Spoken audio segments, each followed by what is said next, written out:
이 아침 우리에게 주시는 하나님의 말씀 고린도전서 1장입니다.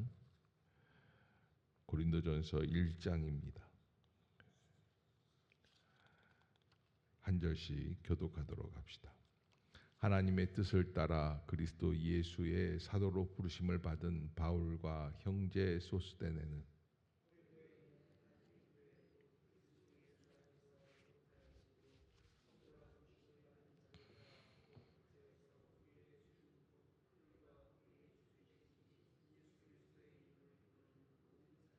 하나님 우리 아버지와 주 예수 그리스도로부터 은혜와 평강이 있기를 원하노라.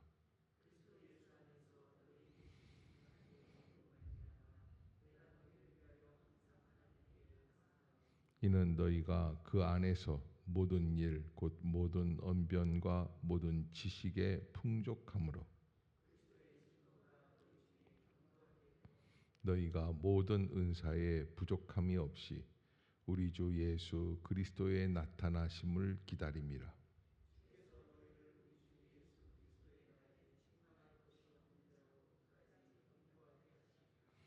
너희를 불러 그의 아들 예수 그리스도 우리 주와 더불어 교제하게 하시는 하나님은 미쁘시도다.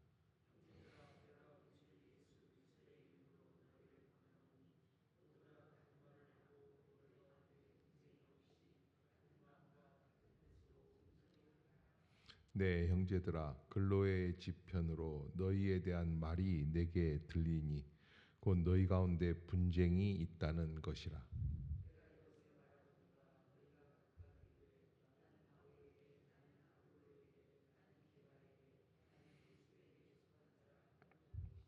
그리스도께서 어찌 아니었느냐? 바울이 너희를 위하여 십자가에 못 박혔으며 바울의 이름으로 너희가 세례를 받았느냐?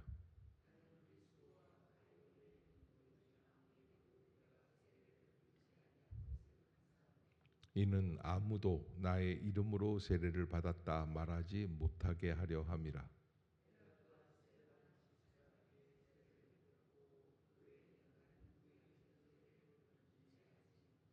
그리스도께서 나를 보내심은 세례를 베풀게 하려 하심이 아니요 오직 복음을 전하게 하려 하심이로되 말의 지혜로 하지 아니함은 그리스도의 십자가가 헛되지 않게 하려 함이라.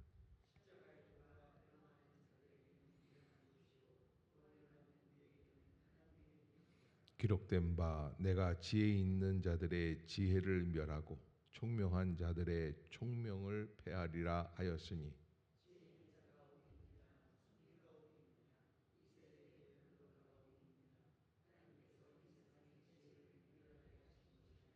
하나님의 지혜에 있어서는 이 세상이 자기 지혜로 하나님을 알지 못하므로 하나님께서 전도에 미련한 것으로 믿는 자들을 구원하시기를 기뻐하셨도다.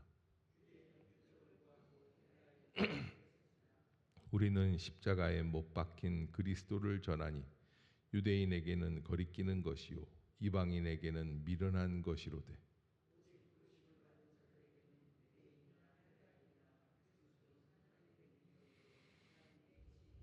하나님의 어리석음이 사람보다 지혜롭고 하나님의 약하심이 사람보다 강하니라.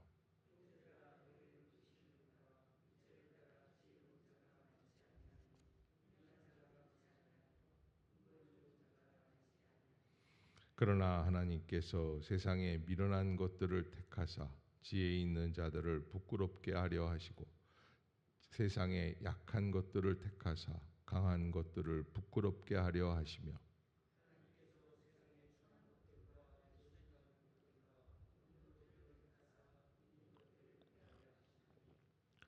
이는 아무 육체도 하나님 앞에서 자랑하지 못하게 하려 하심이라.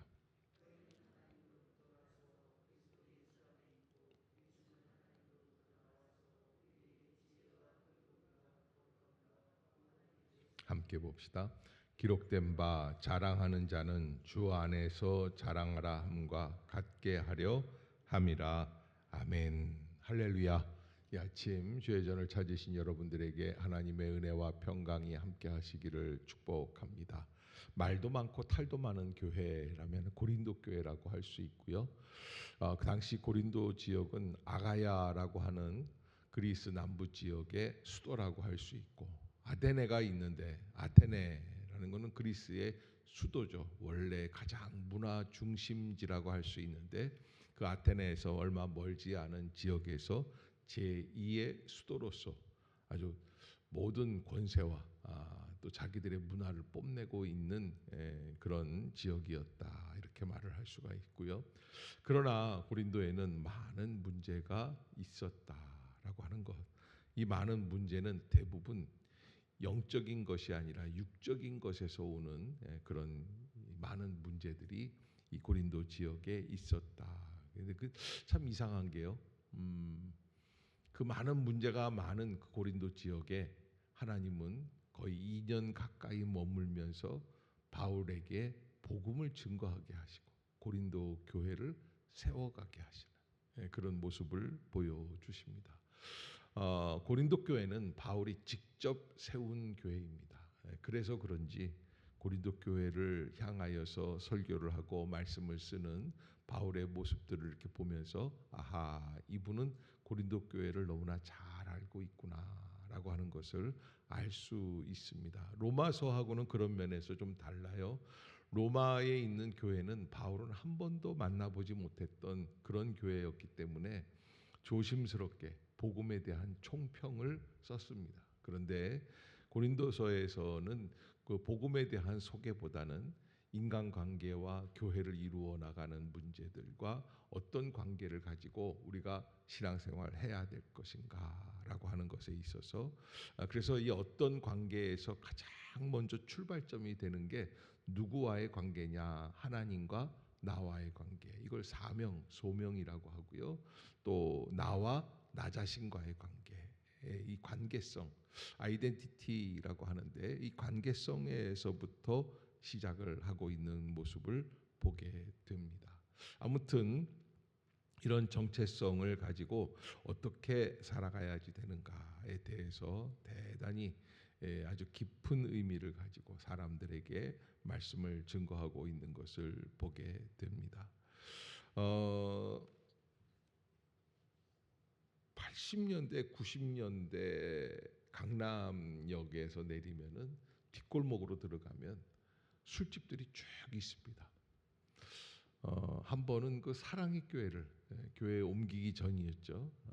예전에 강남역이 있을 때인데, 난 사랑의 교회를 간다고 해서 가봤는데 깜짝 놀랐어요. 술집 골목 안에 있더라고요. 참, 야, 이게 어떻게 목사님이 이렇게 저기 교회를 술집 한복판에다가 세우셨을까? 예. 그래서 죄가 많은 곳에 은혜가 더한다라는 게, 그래서 사랑의 교회가 한참 이제 부흥이 될 때 새벽 예배를 보면 많은 분들이 새벽 예배를 오시는데, 그 새벽 예배를 오다가 보면 새벽 예배에 오는 성도들하고 새벽까지 술 마시고 가는 사람들하고 별로 차이가 없는 그런 시간대에 이렇게 보면은 비틀거리면서 가는 사람들도 있고, 교회 또 기도하기 위해서 오는 분들도 있고, 죄가 많은 곳에 은혜가 더한다라는 게 그런 의미이고, 그런 면에서 보았을 때 고린도 교회를 하나님이 이 죄 가운데에서 교회를 세우시고 하나님의 영광을 드러나게 하시는구나. 우리가 하나님 앞에 나올 수 있고 성도로서 부르심을 받을 수 있었던 것들 중에서도 죄가 없기 때문에, 의롭기 때문이 아니고 죄가 많기 때문에, 부족하기 때문에, 어쩌면 그래서 하나님 앞에 부름을 받은 것을 잊지 마시기를 부탁을 드립니다. 그런 의미에서 고린도서를 시작을 하면서 내가 어떻게 이 고린도서를 봐야 될 것인가라고 하는 것, 여러분들이 한 번 더 이 부분 메시지를 보면서 말씀을 보도록 하겠습니다. 고린도전서 1장 1절을 보면은 문제 한 사람이 나와요. 그게 뭐냐? 1절 한번 읽어봅시다. 시작.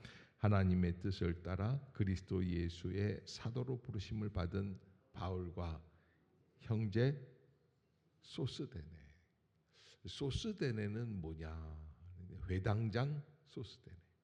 그 당시 고린도에서 있었던 근데 이분을 뭐라고 표현을 하냐면 형제 소스데네. 어떻게 형제 소스데네라는 자리까지 올라갈 수 있었을까? 그랬는데 고린도서에서 어려운 일이 있어서 사람들에게 많은 어려움을 겪을 때 이게 바울을 보면은 바울의 정체성이 드러나고 그리고 예수 그리스도 기독교 복음에 대한 이야기들이 막 세상에서 확 퍼져 나가기 시작을 하면 유대인들이 와서 바울을 그렇게 핍박을 하는 모습을 보게 되는데 이 고린도에서도 마찬가지죠. 그래서 사도행전 19장인가에 나올 거예요. 그래서 쫓겨나요. 쫓겨나는 가운데 회당장만 남아요. 이 소스테네 회당장만 남은 자리에서 회당장이 바울 대신에 매를 맞습니다. 그래서 이 소스테네가 고린도에 있어서는 바울의 친형제와 같은 존재로 같이 핍박받고 같이 고난을 겪었다라고 하는 그런 모습에 있어서 형제 소스테네라고 하는 것을 소개하고 있습니다. 그러면서 그는 그 이후에 바울을 쫓아다니면서 복음을 증거하는 사람으로 살아가게 되죠. 참 이상한 게 고난을 받고 고통 속에 있었는데 우리 같으면 난 이제 지겨워서 내가 예수의 일에 대해서는 안 하겠다라고 생각할 텐데 소스테네는 그 고난 속에서 매를 맞으면서 깨닫는 게 있죠. 내가 가야 할 천직이구나. 그래서 모든 것을 버려두고 바울을 쫓으면서 바울의 사도의 길에서 돕는 자로서 함께 신앙생활을 했었다. 이게 동행자예요. 소스테네. 참 이렇게 시작을 합니다. 자, 2절을 한번 보겠습니다. 시작. 고린도에 있는 하나님의 교회 곧 그리스도 예수 안에서 거룩하여지고 성도라 부르심을 받은 자들과 또 각처에서 우리의 주 곧 그들과 우리의 주 대신 예수 그리스도의 이름을 부르는 모든 자들에게 복잡한 이야기인 것 같지만 예수 그리스도를 믿는 사람들, 성도들을 이야기하죠. 하나님 우리 아버지와 주 예수 그리스도로부터 무엇과 무엇이 은혜와 평강이 있기를 원하노라. 은혜도 그렇고 평강도 그렇고 사람이 만들어낼 수 있는 게 아니라고 몇 번 말씀을 드려요. 은혜와 평강은 누가 주실 수 있는 거예요? 하나님이 주실 수 있는 거예요. 그런데 사람들은요 이것을 편안함으로 바꾸어 가지고 평강이 아닌 편안함, 인간이 만들어내는 거예요. 그래서 뭐 비행기를 타도 이코노믹석보다는 어떤 자리가 더 편안합니까? 비즈니스석.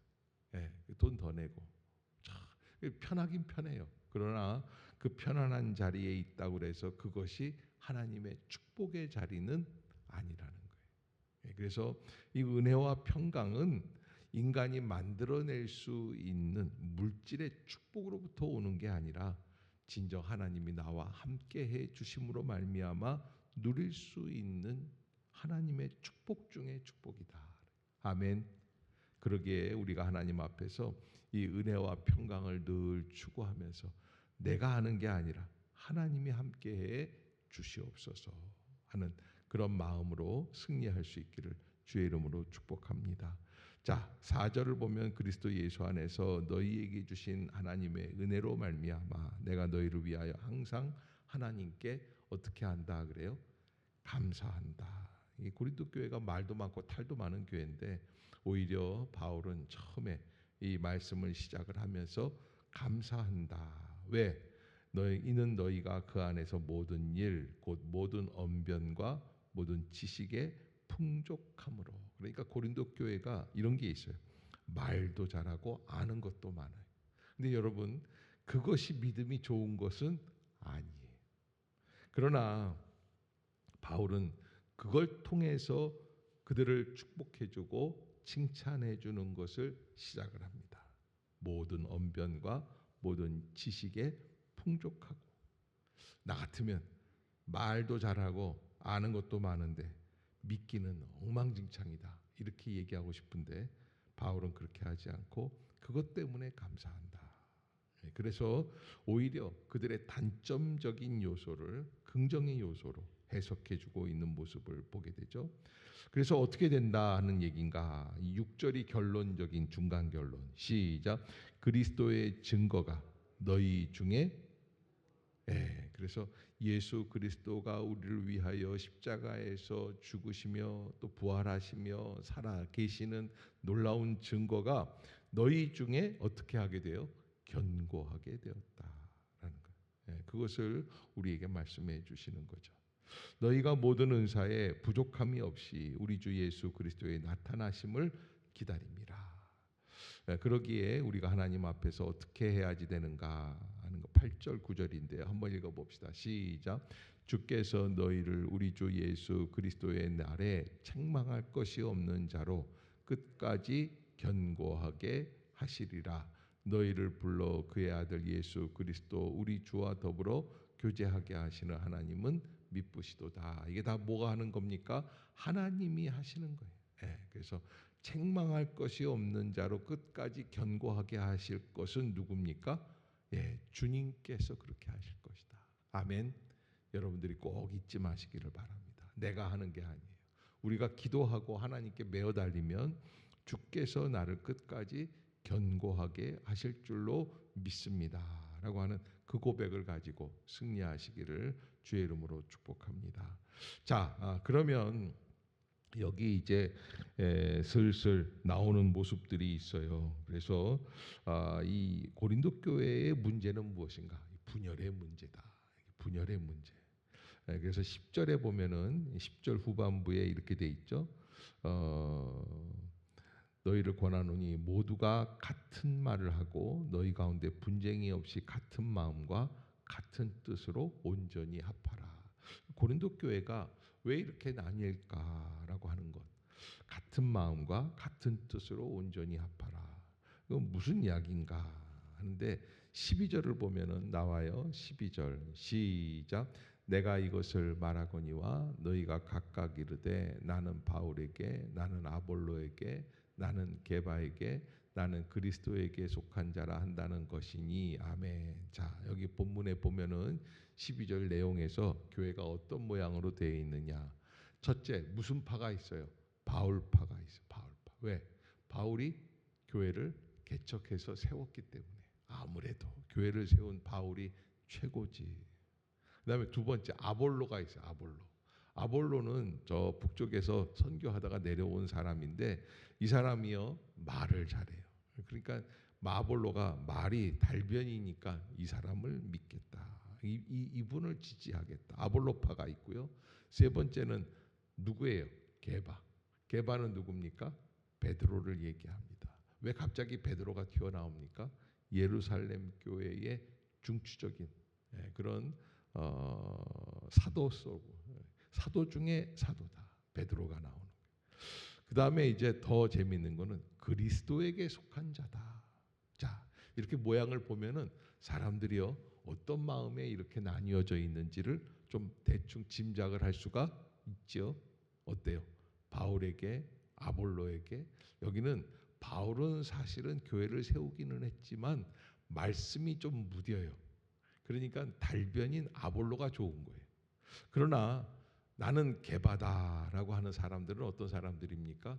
그래도 뭐니 해도 원조격을 마포에 가면 원조갈비가 많죠. 그래서 나도 원조, 쟤도 원조. 원조를 찾는 거예요. 게바. 근데 이 게바 베드로보다 더 원조가 있어요. 그리스도예요.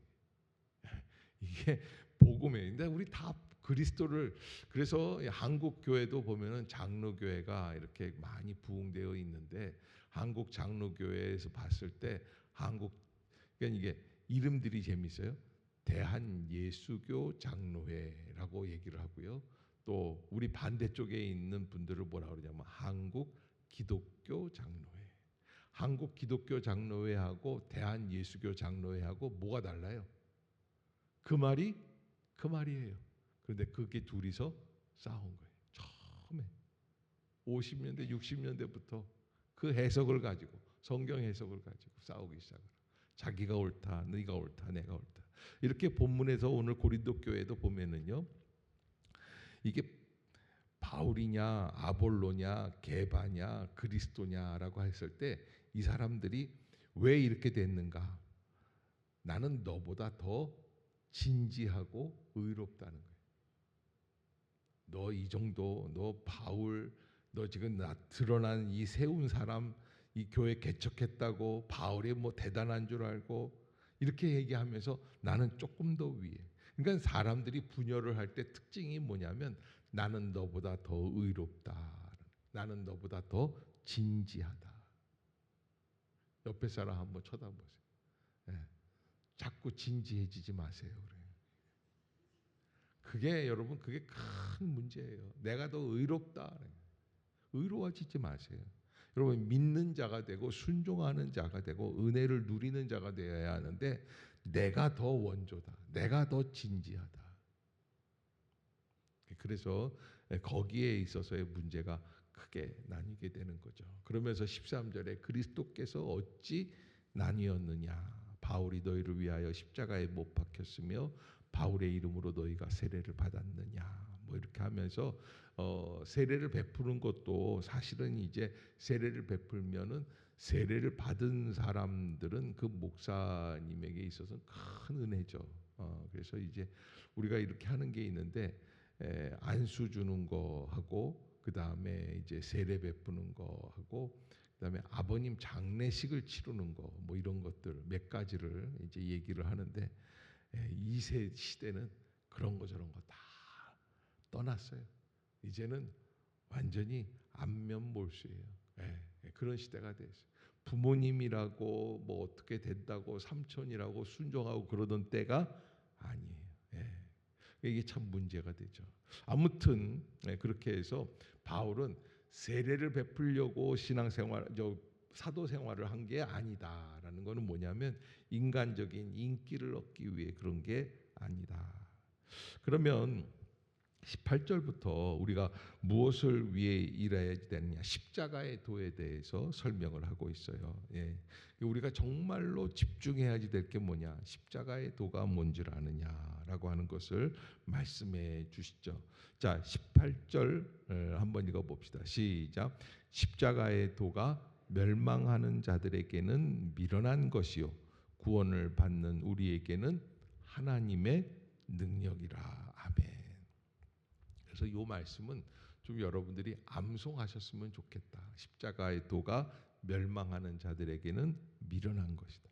멸망을 받는 자들에게 왜 미련한 거예요? 십자가의 도가 뭐예요? 내가 죽고 너를 살리는 거예요. 하나님의 아버지의 역사에 섭리에 순종하는 거예요. 끝까지 내가 영광을 취하려고 하는 것이 아니라 나는 죽고 아버지께 영광을 돌리는 거예요. 그것이 십자가의 도예요. 근데 세상에서는 완전히 미련한 방법이죠. 그건 잘못된 거예요. 그래서 어떻게 됩니까? 이 18절 후반부에 보면 구원을 받는 우리에게는 이게 뭐예요? 하나님의 능력이다. 듀나미스, 다이나마이트, 폭발하는 역사다. 십자가의 도의 능력을 알면 그것을 믿고 나아갈 수 있게 되는 것이죠. 그래서 우리가 이게 이제 18절부터 25절까지가 한 맥락인데 여기서 이제 우리가 정말로 생각하는 거는 이 십자가의 도를 따르고 있는가? 그래도 분열하려고 하는가? 자꾸 인간적인 의를 내세우고 인간적인 이름을 사람들에게 알려주고 사람들이 나를 인정해주는 이런 쪽으로 나가려고 하는가라고 하는 것은 이건 십자가의 도에 철저히 위배되어 있는 모습들이다. 그래서 24절에 이렇게 이야기를 하죠. 24절 시작. 오직 부르심을 받은 자들에게는 유대인이나 헬라인이나 그리스도는 하나님의 능력이요 하나님의 지혜니라. 아멘. 오직 부르심을 받은 자들에게는 왜 그러느냐? 23절에 보면 유대인에게는 거리끼는 것이요 이방인에게는 미련한 것이다. 이게 십자가의 도에 대한 이야기예요. 그런데 그리스도는 하나님의 능력이요 하나님의 지혜다. 그러면서 오직 부르심을 받은 우리들, 신앙생활하는 우리들, 예수를 믿는 우리들은 어떻게 해야지 되는가? 이 미련하게 보이는 이 믿음을 가지고 꿋꿋이 묵묵히 끝날까지 나아가야지 된다라고 하는 것. 그래서 왜 이렇게 해야지 되는가? 25절 시작. 하나님의 어리석음이 사람보다 지혜롭고 하나님의 약하심이, 이게 무슨 얘기예요? 하나님이 우리보다 더 한 수 위에요. 하나님의 뜻을 우리가 잘못 해석하고 판단하고 쉽사리 나는 복을 받았다, 나는 저주를 받았다 말하지 말라는 거예요. 하나님께 순종하는 법을 배울 수 있어야지 돼요. 그러기에 사랑하는 성도 여러분, 오늘 아침에도 기도하러 나오시고 또 내가 기도하는 가운데 나의 소원이 응답되기를 원합니다 라는 마음이 있으시겠지만, 그 모든 것 위에 강권적으로 여러분들에게 부탁드리는 것은, 하나님의 뜻이 무엇인지를 좀 제발 깨닫는 것이 필요하다. 하나님의 뜻이 무엇인지 거기에 순종하고 따라갈 수 있는 것이 좋겠다라고 하는 것. 그래서 하나님은 어떻게 하시느냐, 27절에 보면 우리의 부르심을 보면은 어떻게 하느냐, 이게 27절에 아주 유명한 말씀이죠. 자, 27절 28절까지 시작. 그러나 하나님께서 세상에 미련한 것들을 택하사 지혜 있는 자들을 부끄럽게 하려 하시고 세상에 약한 것들을 택하사 강한 것들을 부끄럽게 하려 하시며, 하나님께서 세상에 천한 것들과 멸시받는 것들과 없는 것들을 택하사 있는 것들을, 아멘. 여러분, 우리가 여기 이게 대조해서 대꾸적으로 이렇게 나와 있는, 하나님께서 세상에 미련한 것들을 택하고 지혜에 있는 자들은 부끄럽게 하시고 약한 것들을 택하시고 강한 것들을 부끄럽게. 왜 그렇습니까? 여러분, 우리가 인터뷰하고 사람을 만나보고 면접하고 하는 이유가 뭐예요? 좀 더 지혜로운 사람, 좀 더 똑똑한 사람 뽑으려고 하는데, 사실은요,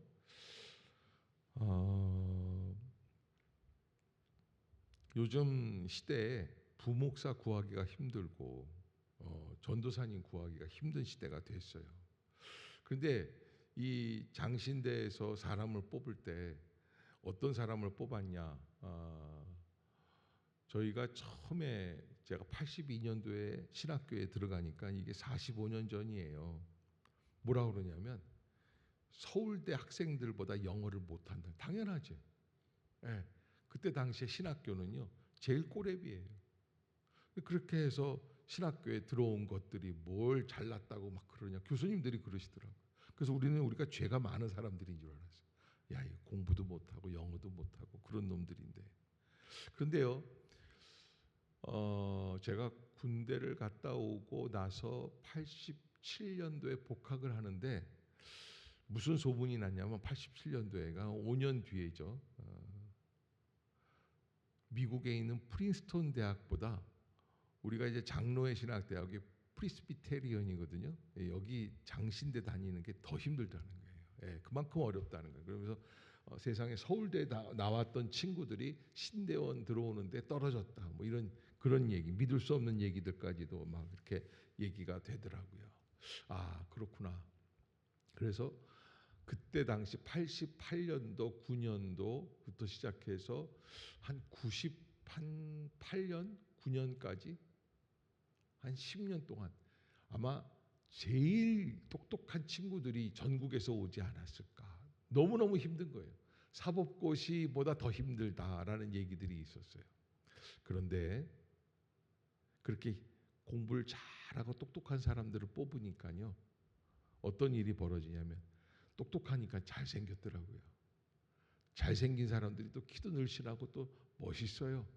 그런데요, 제가 이렇게 딱 봐도요, 저놈은 얌체다 생각이 드는 애들이 있더라고요. 그래서 여러분, 이게 목회자들이 해야지 될 게 가장 중요한 게 뭐예요? 하나님의 뜻에 순종하는 거예요. 그런데 점점 갈수록 그러지 못한다라는 생각들이 들고, 자기들끼리 토플 점수, 토익 점수 갖고 등급을 매기고, 이런 모습들을 보면서 참 문제가 심각하구나. 여러분, 만약에 우리 교회에서 제가 토플 점수를 한번, 토플 시험을 다 모아놓고 한번 토플 시험을 한번 봐보세요. 그러면 물론 이제 송고사님 같은 경우 영어를 잘한다 그러면 좋아하겠죠. 야, 왔다 그러고서 내가 이제 한번 해가지고서는 목사님보다 더 잘 받아야지. 그런데 여러분, 토플 점수 갖고 성도들의 이 그레이드를 나눈다 그러면 그게 말이 되겠습니까? 이게 성도들 중에 가장 지혜로운 분은 어떤 분입니까? 말 없이, 이름 없이, 빛 없이 하나님 앞에 영광을 돌리며 그 일을 감당해 나가는 사람. 선한 마음을 갖고 내가 뭘 하면은 다 드러내고 싶어하는 마음은 이거는 온전한 마음이 아니죠. 그래서 말을 안 하고 줄이고 그리고 말 없이 행하는 일들을 참 필요한 일들인데 우리는 그런 게 아니라 권위를 알고 자기 권위를 인정해 달라고 하는 그런 사람들이 점점 더 많아지는 세상에 우리가 살아가고 있다. 바울이 그래서 우리들에게도 아주 경종을 울리는 말씀을 해주신 거예요. 우리가 이렇게 처음에 시작을 할 때 어떤 사람들이었냐? 세상에 미련한 것들을 택하여 지혜 있는 자들을 부끄럽게 하시고 세상에 약한 것들을 택하여 강한 것들을 부끄럽게 하시고. 그러니까 여러분 우리는 지혜 있는 자가 되면 안 되고 강한 자가 되면 안 되는데 자꾸 그런 자들이 되려고 한다라는 것이죠. 왜 그러느냐? 29절 하나님이 이렇게 연약하고 미련한 자들을 택하시는 이유가 있어요. 29절이죠. 시작. 이는 아무 육체도 하나님 앞에서 자랑하지 못하게 하려 하심이라. 아멘. 육체로는 하나님 앞에서 자랑하지 못하게. 그러니까 가장 중요한 것은 무엇이냐? 30절 결론이에요. 시작. 너희는 하나님으로부터 나서 그리스도 예수 안에 있고 예수는 하나님으로부터 나와서 우리에게 지혜와 의로움과 거룩함과 구원함이 되셨으니. 그래서 어떻게 하자는 거예요? 31절 시작. 기록된 바 자랑하는 자는 주 안에서 자랑하라 함과 같게 하려 함이라. 아멘. 그러면 뭘 자랑하라는 거예요? 결론은. 이거 잘 모르는 사람들은 그래도 나는 예수 믿는다 하고 막 자랑하려고 하는데 이 자랑하라는 게 뭘 자랑하라는 거예요? 주 안에서 자랑하라는 게. 주님 안에 서면 주님 앞에 서면 내가 자랑할 게 있어요, 없어요? 자랑하지 말라는 거예요. 아니, 자랑할 수 없는 자신의 부족함을 깨달으라는 거예요. 아멘. 아멘. 잘나려고 하지 마세요. 잘난 체 하려고 하지 마세요. 자기의 능력을 과시하려고 하지 마세요. 그것이 하나님 앞에서는 십자가의 도를 거꾸로 가는 길이 되는 것입니다. 오히려 내가 부족하다. 내가 연약하구나. 그래서 주 안에서 자랑하라는 것은 주님께서 십자가에서 못 박히신 것은 나의 연약함과 죄의 많음 때문인 것을 깨닫고 하라는 거예요. 그것이 우리에게 주시는 결론입니다. 그래서 고린도전서 1장만 다 제대로 알면 고린도서 다 더 안 해도 돼요. 이걸 제대로 알면. 그러기에 고린도 교회 왜 이렇게 아주 심한 말로 그냥 바울이 고린도 교회를 향해서 완전히 그냥 강력하게 기동 타격대처럼 저기 무슨 뭐 전투 경찰들이 곤봉으로 막 시위대를 진압하는 것처럼 막 때리면서 그렇게 시작을 하시는가? 워낙 말도 많고 탈도 많은 교회라서 그렇게 말씀을 해주시는 것이다.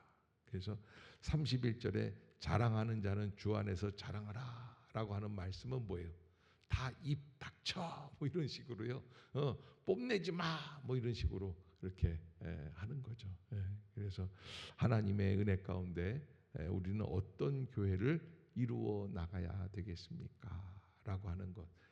그 안에서 나는 어떤 성도가 되어야 할 것인가? 하나님의 뜻을 깊이 알 수 있는 그런 은혜로운 성도들이 되시기를 주의 이름으로 축복합니다. 기도하겠습니다.